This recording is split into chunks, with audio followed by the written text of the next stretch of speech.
The Racing Pod on Off the Ball with William Hill. Best odds guaranteed on all Irish and UK racing. 18 plus. See Gamblingcare.ie. And you are welcome to episode 58 of the Racing Pod on Off the Ball with John Duggan and Johnny Ward. Remember, we're here every Friday with analysis, race previews, tips, stories, interviews, bit of crack as well. The first half of the pod each week is free to air. The second part exclusively for members. So be sure to sign up by going to offtheball.com/join. This week for members, we're going to focus on Saturday's action at Cork and Sunday's card at Naas. Now, that card at Naas on Sunday, subject to an inspection on Sunday morning because of the weather. We'll also get Johnny's charity bet in the member section. So sure, be to subscribe now, please. And Johnny, how was your Christmas racing? Yeah, I was just at Limerick on the 29th, JD. I was I actually have a head cold now, but over the Christmas I got the norovirus or whatever it is that everyone seems to have had, so I was kind of laid low. I have to mention your good self. You got me, Provided You Don't Kiss Me, the Brian Clough books. That got me through the Christmas Day and St. Stephen's Day when I was on the couch. Brilliant book, as well as the racing, which, apart from the inability to see it fully, and that was a real bone of contention, I think, for people, particularly kind of at some of the British tracks, where it's like, we're going racing here, we can't see anything. Chepstow was quite bad.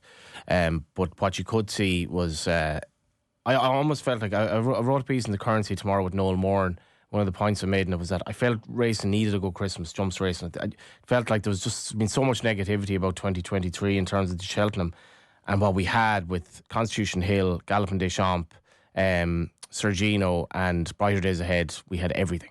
And Banbridge winning the King George and as well. Banbridge and JJ Slevin, William Hill Ambassador, getting the job with Simon Munir and Isaac Swade on the back of an incredible Grade 1 double, even though he wasn't riding Banbridge.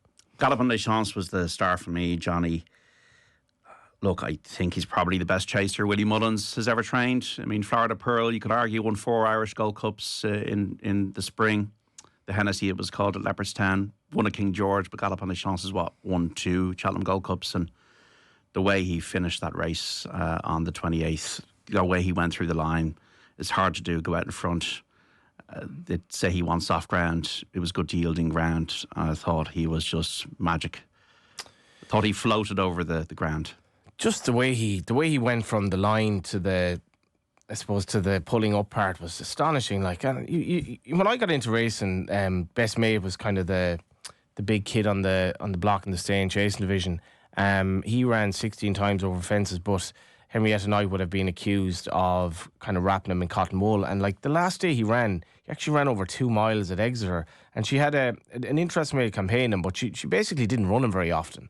And he was a really good horse. But when you look at Galopin Des Champs, like the way he's being campaigned by Willie Mullins, particularly the start of last season into this season, where he goes to pretty much all of the big races possible. You know, he starts off in Punchestown over a slightly inadequate trip. He ends up in Punchestown, but in between that, he's had 2 shots at Leopardstown. And what last year, 2024, was an incredibly grueling Gold Cup, after which I said, I'm going to take this horse on going forward.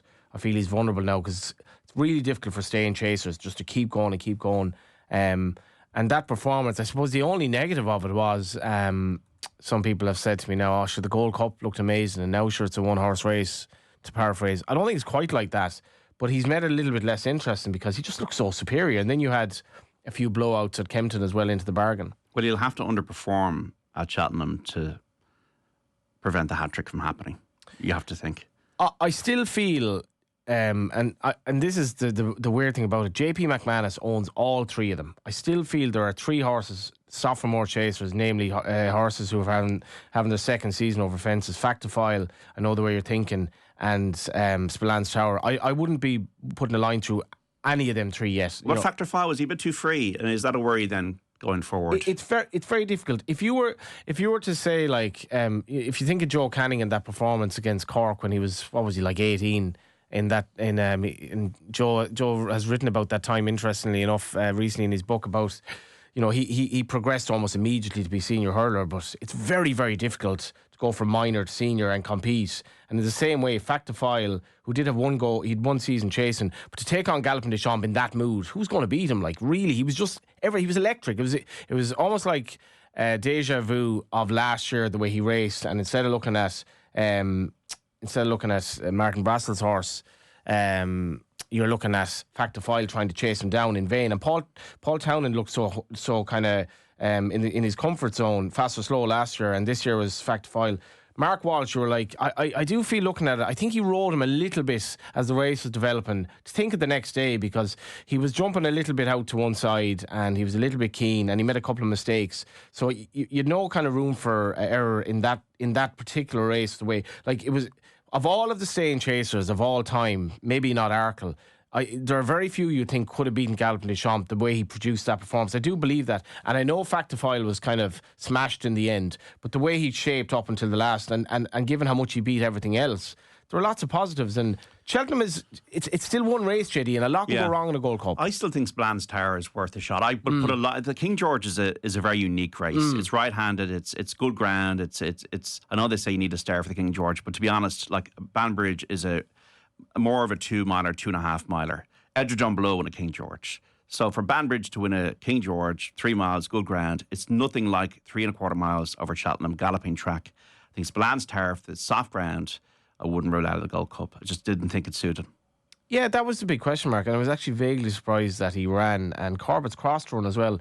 JP McManus gave a very rare interview before the Christmas where he said he'd like to have runners in both races.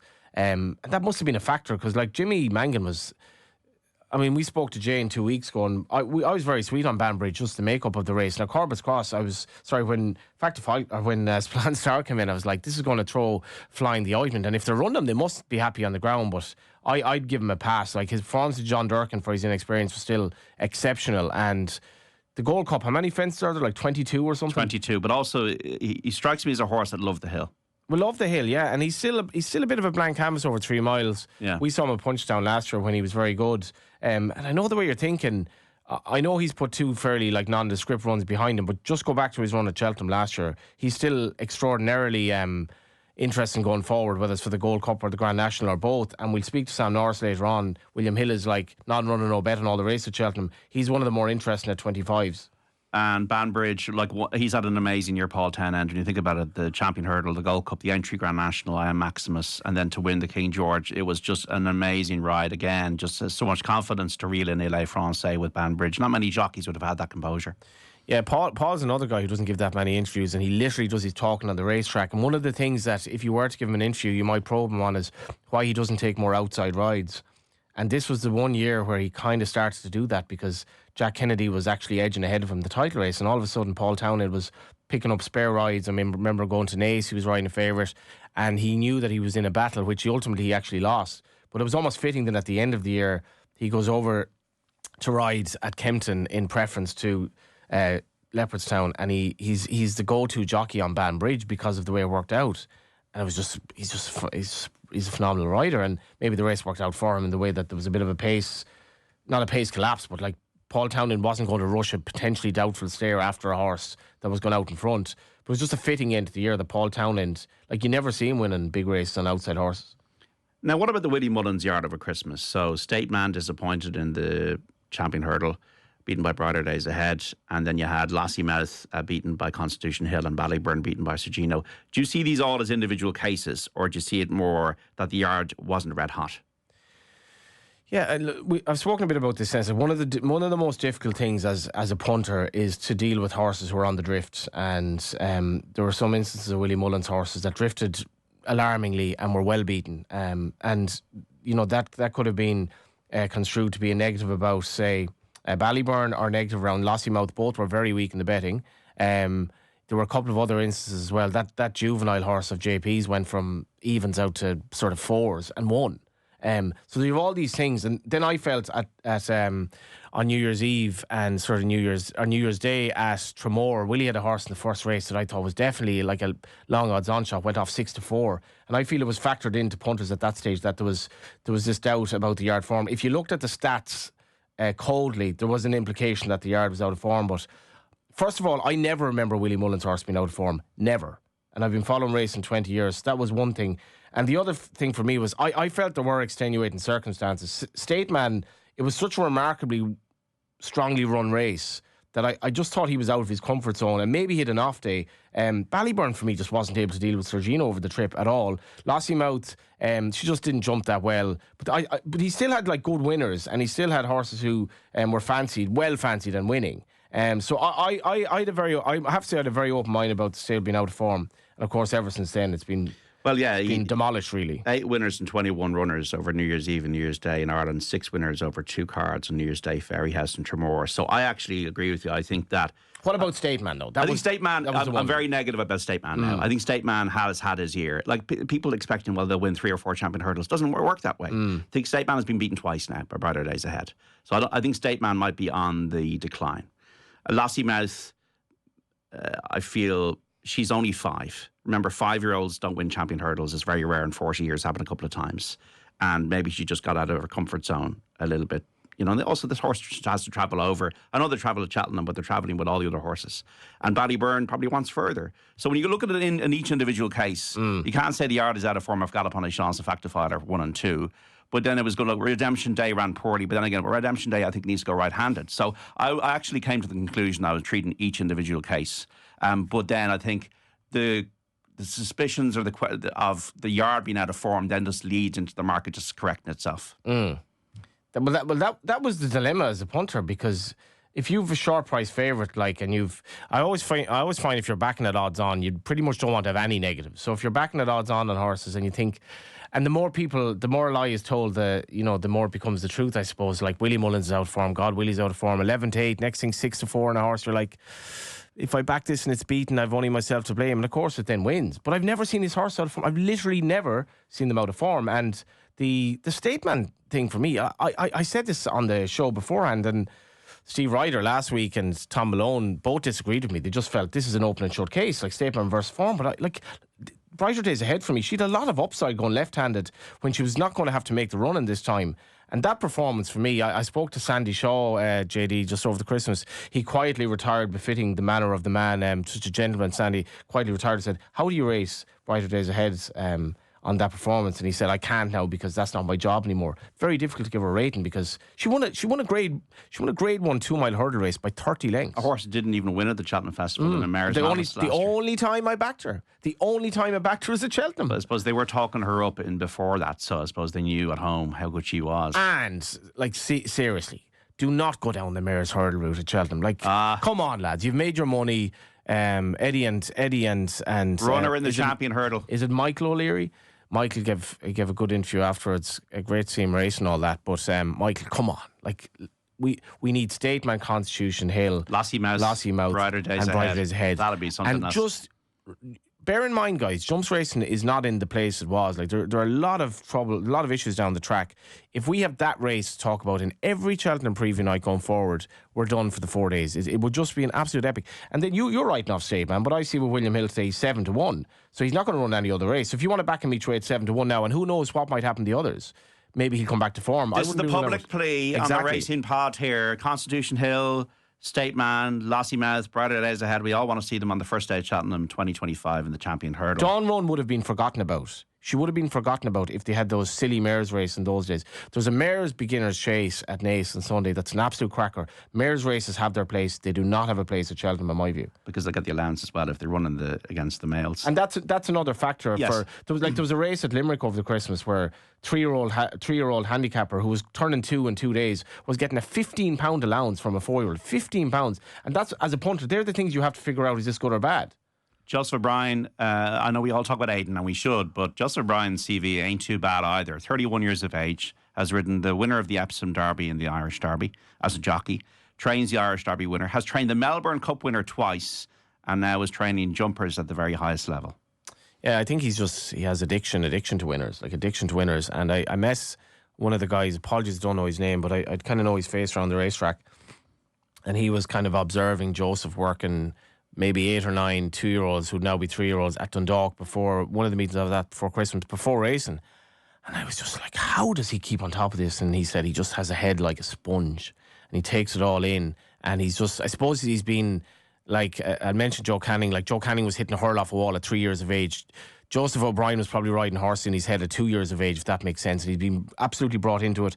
And both he and Dunick are very fortunate to have the patronage of bigger owners, kind of out of the way it's worked. But Joseph, like, it's incredible. It really is incredible. And, you know, National Hunt Racing is really only an aside of the operation now. And to win those 2 races, Solness was, I thought, virtually no chance in that race. But he was fit and he got a good ride and he got the best of the ground. And maybe Gaelic Warrior needed the run. Another one, the Gaelic Warrior, the Willie Mullins out of form. Like, I was very, very keen to take him on. Now, ultimately, took him on with the Marine Nationale, who finished third but couldn't beat him. But I feel at a turning track like that over 2 miles, given everything about him, I'd be taking him on. And that was another horse. But at the same time, could you have fancied Solness? But if you're not in, you can't win. 3 horses to take away. I don't know if you did your Wiley on this. Did you 3 that you noticed? Yeah, there were. I suppose there were 4 fairly obvious ones. I narrowed it down to 3. There were 3 fairly obvious ones, and I tipped up Hello Neighbour, JD, here a while ago for the. I hope people. This is Gavin Cromwell. Yeah, I hope people took the hint on that, because he was about 25 to 1. And he's now about 4 to 1 for the Triumph, and actually he's rival in the market. East India Dock. I mean, I'd love to be on the 2 of them. Unfortunately, I'm only on one of them. But Hello Neighbour, straight into Grade 2 at Leopardstown and won. And it was a remarkable race to watch because it was in the fog. I had the second. You had the second. Yeah. Well, that's good because Lady Vega Allen, who I'm not going to give as one of my 3, but she was an obvious one. Like, that was a hell of a run from her, given her an experience. But it was a mad race to watch because I think Jerry Hannon almost called it. He almost called it a little bit earlier than. I don't know what I actually don't know what he was looking at, because he was probably looking at the screen that we were looking at. He probably couldn't even see the horses. But the way he called it was like the race was kind of over. And then it was like, oh, hang on, there's 50 yards to go here. So Hello Neighbour was practically done on the line, just held on. But considering his inexperience, I feel that was a good run. But Lady Vague Allen, so I didn't put her up. So maybe you might put her up. But my 3 horses were... the first one's a bit left field. Don't Tell Jack for JP McManus. Again, it's hard to see what happened in the race, but the rider pretty much lost his irons at the first hurdle, made a mistake, and he was just looked after, and he finished very nicely. Kopek de Boards as well, his performance, I don't know if you remember him, considering he's jumping, he must have a hell of an engine for Willie Mullins. And Cocktail Diving for Henry de Bromhead finished second to another, obviously well-touted Willie Mullins horse. I thought that was a lovely run. And the Cocktail Diving race was the one where that was the Willie Mullins horse who was essentially 1 to 3 the last day. Cade, it's hard to remember all these French names. Cade Doity, who was 1 to 3 at Navan and fell on hurling debut, was evens out to 7 to 2 at Leopardstown and won. But the runner-up in that race, Cocktail Diving for Henry de Bromhead, very interesting going forward. Can you just name those 3 again? Yeah, so slowly. Cocktail Diving is the third one. And the first one I gave, Don't Tell Jack, but Tell Everyone Else. And Kopek de Boards, who just both of them can jump a lot better. I've gone for my 3 as the Jukebox Man. Ran at Kenton on St. Stephen's Day. We gave him a good mention on the show actually last week. Yeah. Thought he had a lot of scope. I think he's a chaser all over. And I felt this horse is going places. He's big animal and good jumper, and was second at the festival last year. Probably should have won the festival last year. The Jukebox Man, owned by Harry Redknapp. So he's one to watch going forward for Ben Pauling. Big interest in the Hunter's Chase at Down Royal on the 26th. Beat the standing dish in this division, it's on the line. And David Christie from Fermanagh trains this horse. He's only 5. He's just turned 6. 5 years of age in the Hunter's Chase. Barry O'Neill, definitely be one to follow. He could be like, he's had Wing Leader, he's had Vosselet. He could be the new star of What's his name again? A big interest. And the other one, his nibs ran for Gavin Cromwell in a 2.5 mile handicap hurdle and was cruising, and then just maybe didn't get home. I think if you put him back over 2 miles in the colours, I think it's a Chris Jones. He was definitely of interest now in the spring festivals. His nibs. Chris Jones is the winner that was bought for $3,000. Is this the 150 to 1 shot? And I think the owner had a score at like 600s or something. What? Yeah, the owner had like I must find the biggest horse I think I've ever seen, or one of the connections anyway. So he was massive, and he was bought for $3,000. It was like, fair enough. National Hunt horses are like, generally you're going to lose a lot of money on them. I should mention, given that you've given a Hunter Chase, I should mention Cons Rock. He won the Hunter Chase at Limerick the day I was there. Rocky's Howie was 4th, was good form in Cheltenham going back a couple of seasons. Will It Go Ahead, who was 2nd, had won a load of points. And Cons Rock, who's had a bit like Answer to Cave last year, had been difficult to train. But Dara Allen, the winning rider, was talking to Connections afterwards. I think 4 of his uncles are involved in the horse. And the scenes, like, JD, it was like the old days. They were like, one of the men was like, I've been involved in horses like 35 years and we've had so many downs. Now they have a Cheltenham contender. And sometimes if you just, a bit like Robert the Bruce, if you just persevere, you know, it'll pay off, albeit it can be very costly. Jeannot Lapin was the horse that won at 150 to 1 at Leopardstown. What a absolute tank. I mean, you could even see it on screen. I'd never seen him before. And as he's crossing the line, the first thing I said to myself was, Jesus, the size of him. And then Gary O'Brien said it. Didn't realise he cost $3,000. Yeah. So I don't know if today's going to happen, folks, on Sunday. Won't know until Sunday morning, but my free chair selection for the radio is on Sunday if the Lauders of Naas Novice Hurdle does go ahead, and it's each way. Butch Cassidy is the horse I'm going to go for. So Butch Cassidy each way on Sunday in the Lauders of Naas, the Grade 1. That is the big race at Naas on Sunday, 5-2. If it does go ahead, Butch Cassidy is about an 11-2 shot. So that is part 1 of the Racing Pod with John Duggan and Johnny Ward. And if you're listening to the free version of the podcast, we're leaving you here. But if you're looking for more, including our look at Saturday's card at Cork and Sunday's action at Naas on the proviso it does proceed, and Johnny's charity bet, we're also going to go through Cheltenham non-runner no bet options. So you can go to offtheball.com/join to subscribe and get the full podcast with all of our racing tips, insights and stories from the week's action.